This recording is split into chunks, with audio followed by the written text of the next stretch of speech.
Welcome back to Let's Play The Legend of Zelda Oracle of Seasons. In the previous episode, we got a lot done last episode, actually. We explored almost all of Subrosia using our now permanently obtained Rock's Feather and found quite a few things up to and including Lava Soup, which we'll have to find some way to trade. Not gonna be easy. And, sorry about that, lost my train of thought there for a second. Let's get out of the way of this crow so it doesn't try to harass us. You saw it up on the top left of the screen, right? We also obtained a member's card that we used to go to a secret basement part of the Goron Village shop, obtaining, among other things, a seed satchel upgrade that let us carry 50 seeds that you saw a second ago, and a treasure map, which will come in handy a little later on. For now, though, we're going to use our power to summon Spring that we obtained a couple episodes ago to help out this guy and do a few other things involving, hopefully, reaching the entrance to the 4th dungeon. But first of all, we kind of need to, make it spring.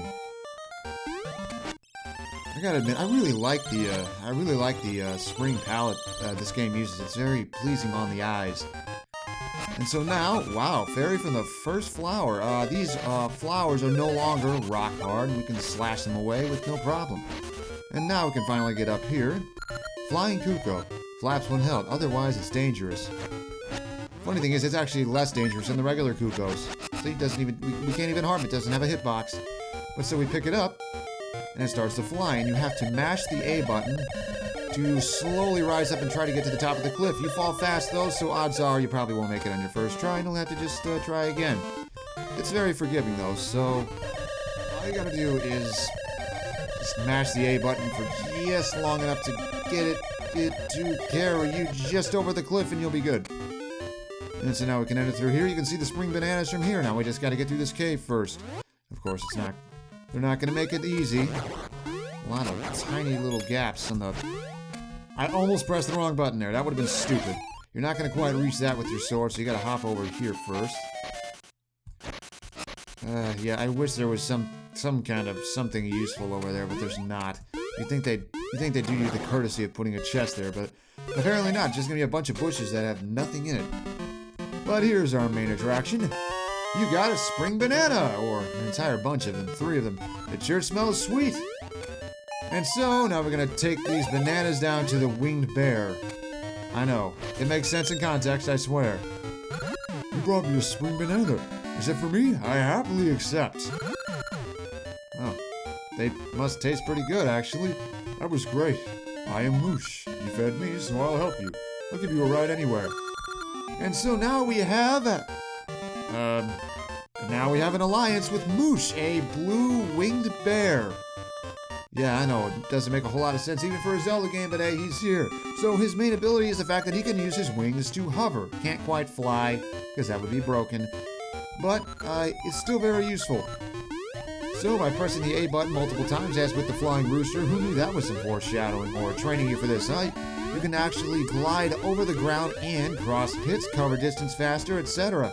And if you hold A, you'll be able to unleash a shockwave when he hits the ground, more or less a ground pound that damages and kills enemies nearby, and breaks bushes and stuff that happen to be in close enough range.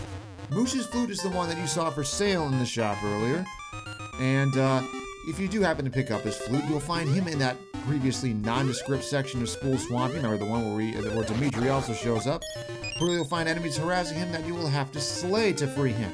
In addition, if you obtain Moosh's help, the Natsu region will become the barren, pit-riddled Natsu wasteland. He's not the best at taking out these Tektites since his only attack has some startup to it. So overall, Moosh is a very interesting character, kind of helpful in his own way, although he does become obsolete eventually due to you do get the ability to cross distant gaps on your own eventually. I mean, you know, there's that level 1 right next to Rock's Feather. That's not much of a spoiler, you know? But again, don't get anywhere close to water with Moosh because he just freezes in place and immediately sinks. It's kind of a pain.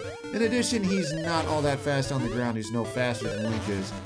Although then again, Dimitri's actually kind of slower. So anyway, now that we have Moosh, we want to head over to this western part. I bid you welcome to Goron Mountain. Yeah, that's what this place is called.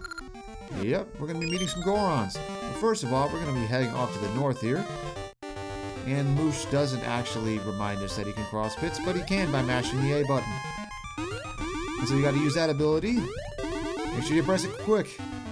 Hop off here and obtain the Dragon Key. That's one half of the two things the Twin Deku Scrubs hinted at us about earlier. And with that, that's all we actually need Moosh for. Yeah, it's kind of a disappointment, not gonna lie. Careful, take it easy. Levers up here for no apparent reason. Take it easy. A quick glimpse down here. We're gonna be going down there in a little bit. But first, we want to head through this cave that's blocked off by these rocks that we can oh so conveniently get rid of now. One quick shockwave to clear off the area. And with that, see you, Moosh. Your work is done here. Go back to wherever you usually are. Worth mentioning real fast, even if you do pick up this flute in the I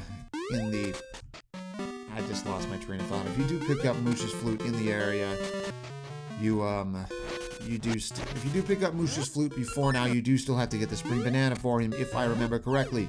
Game's not going to let you get off that easily. So that cave had nothing in it. We're going to have to go around. Something off to the left there.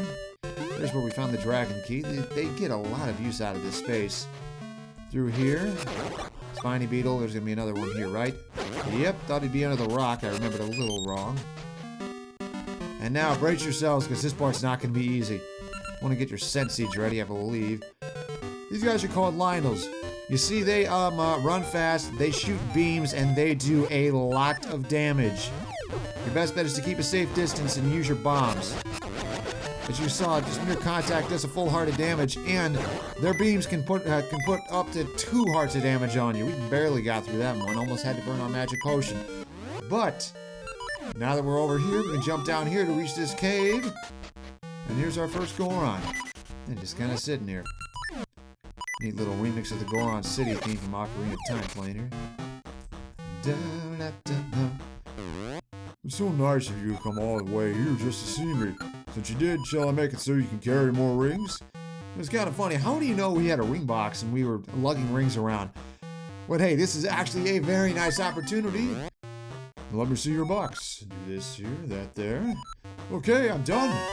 You got a bigger ring box. It can carry 3 rings. I know the game doesn't explicitly say that at first, but it can. Now it can finally carry around more than one ring at once. Living alone is nice, but it can get lonely. Especially if you have to go through that gauntlet up there just to get back to your house every time you leave. Unless you can climb walls. For his sake, let's hope he can. Oh wait, Moosh is still here. Huh, that's kind of cool. I figured he'd leave by now. Not sure what else we'd need him for, but... Anyway, onward here, one screen to the west. Keep an eye out for that... He just popped up underneath me. That thing is mean, man.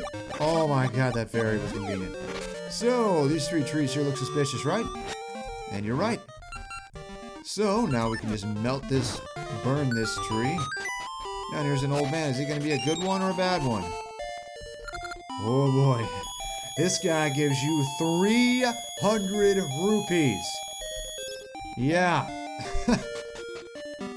Yeah. Oh, wow, just killing that lever made Maple show up. Okay.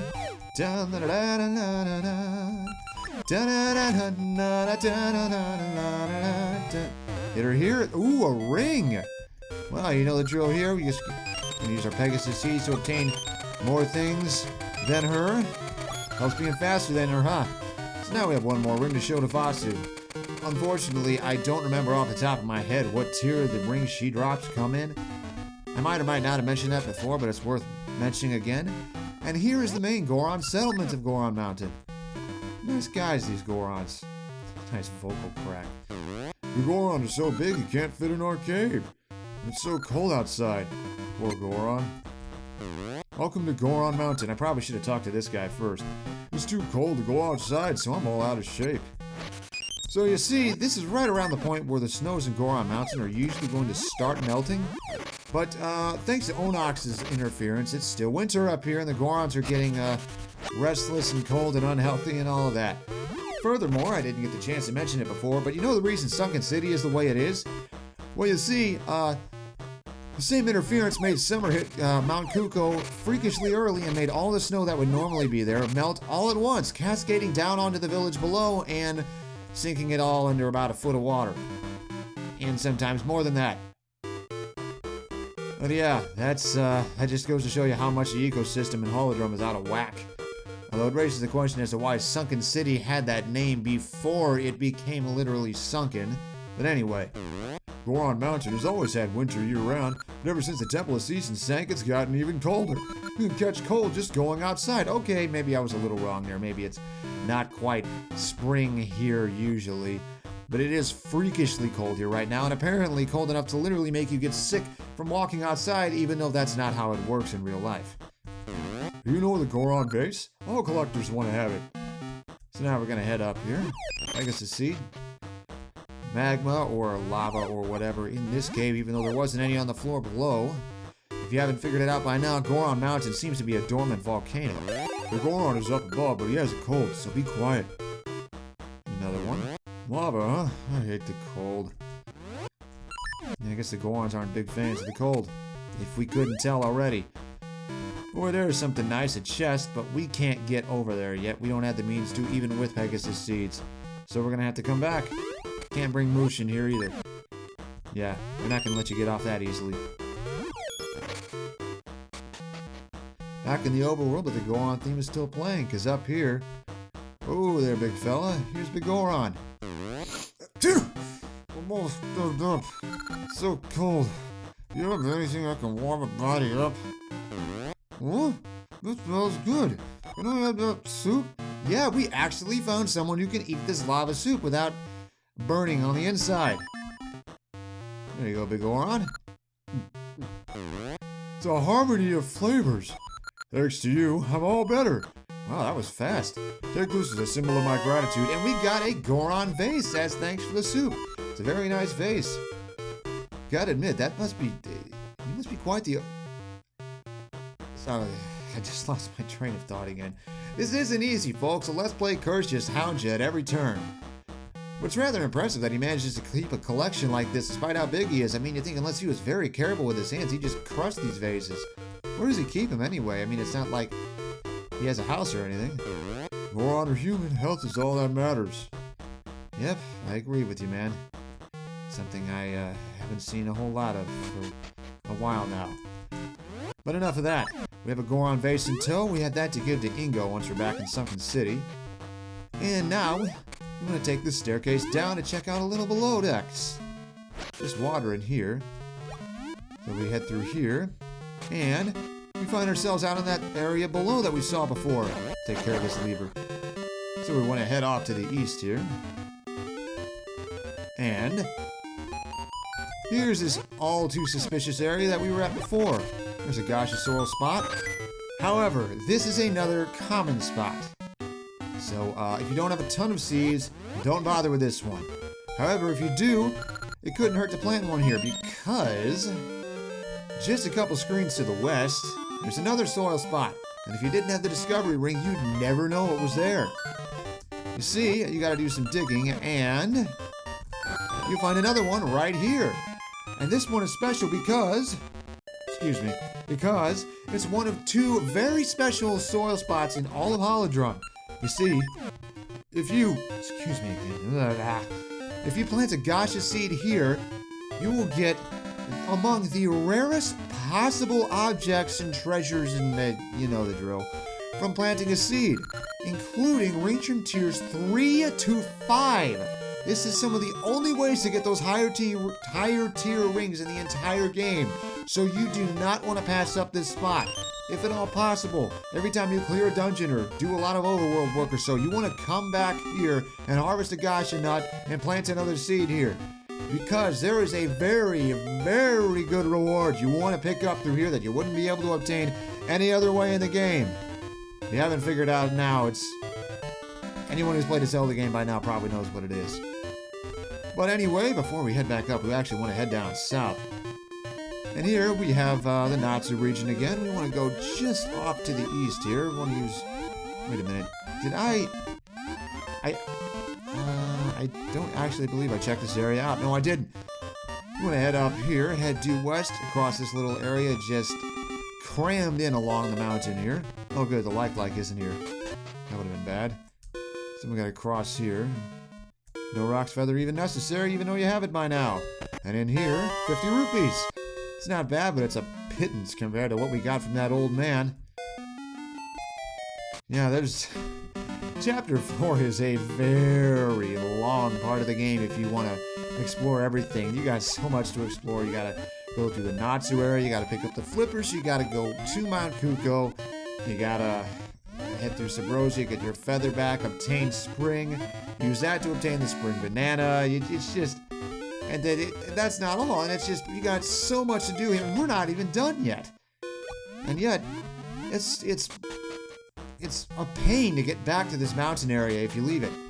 Because it's just, the only ways to get back are to, either warp to Sunken City, I see you there, Lever, or to warp to Sunken City, ah damn you Z-axis, warp to Sunken City, use the passage, ensuring that it's summer, or warp to Haron Village, go to Sabrosia, and use the portal there. It's just, it's the only ways to get here reliably are so roundabout. I mean, you could also warp to Sunken City, head to Natsu, take that passage, go halfway through Natsu first, take that passage up to the base of Goron Mountain, but that takes forever too. And it makes me think it would have been so much better if they just stuck an Ember Tree on this screen in particular. I mean, because it's rather wide open, you could just get rid of some of these rocks or snowfalls, place a patch of grass here attaching to the mountain, via the from the south wall here, and just stick an Ember Tree here. I mean, it wouldn't get in the way. I mean, we do see duplicate mystical trees elsewhere in the game. Spoiler alert. And it would work so well to just put an Ember Tree here. It would make it so much easier to get back to the mountains. I don't quite understand why they didn't do it. I mean, maybe they had some other reason I'm not thinking of. Maybe it didn't cross their minds. I don't know. It just feels like a missed opportunity. But for now, if you remember, the other Deku Scrub said the keyhole is on the summit. And now, with that side questing out of the way, we want to make it spring again. Because if you remember that one time it was spring in Haron Village and we kind of did a little messing around there. Another thing spring brings with it is that it makes these blast blooms active, and now we can launch up them. Then just upward and off to the east, a little further to the east. Careful. Get out of the way, like you can jump down that waterfall if you want to, but you'll just have to come back up. And here we have, it looks like the waterfall is stopping on something up there. So this might or might not be the dungeon entrance we've been looking for. So that doesn't. So we gotta find some way to seal off that waterfall. Go to these moblins, enter this cave here. So who do we have here? This would be Marlon's father, who went up to the mountains and hasn't come back yet. So it blocks. He doesn't seem to hear you. Looks like we'll have to find a way to wake him up. Shame we don't have a pocket flute, huh? So we'll just have to let him rest for now. He said something about the snow blocking something. So then maybe, just maybe, we might be able to pull what we did earlier in the mountains and make it winter. And maybe a snowdrift will help us out here. One more swing. And sure enough, it will get us to the entrance of that cave. And get rid of the like. Thank the goddesses for that. Hop down here, into the cave. A little more dungeon crawling to do, though. Because they just can't make anything come to you fast in this part of the game. You want to jump over to the north part up here. Whoa, mind the souls. Gonna have to either get rid of one of these rocks, or burn a Pegasus seed and cross the middle. Cross across. That sounded kind of cool. Keep an eye out. There are more spiny beetles and souls here. Get out of here. Might as well. See if we can pick up anything from these bushes here. Nothing of note. Let's take the stairs. Stairs. Nice and fluctuating. More spiny beetles and keys. Keep an eye out. Don't get too close. Slash away any bushes. That one's a spiny beetle. Or not. My memory isn't perfect, guys. It's just... But anyway, we have reached the end of this passage. Question mark. Yes, we have. Another flying Cucco across over here, headed back. You want to be very good with mashing the A button here because it moves a lot faster. And if you screw this up, you're gonna fall all the way back down and have to go through that cave again. But we made it. And here's the keyhole. So we place the dragon key here and the waterfall closes or stops. Or I'm not exactly sure how the water's getting through, to be honest. Where it's going now, where it's been diverted, but apparently it's enough so that we can now reach the entrance of the dungeon. Sort of. Still can't get up there. But we know how to solve that, don't we? After all, we climbed up a distance to reach the entrance of the third dungeon, didn't we? And sure enough, a vine appears, and now we can reach the entrance to our fourth dungeon. But I think we've done quite a bit already. So for now, we're gonna take a breather now. Sit on top of this tree stump or something. And so, on the next episode of Let's Play The Legend of Zelda Oracle of Seasons, we're gonna be venturing into level 4. Finally. See you guys then.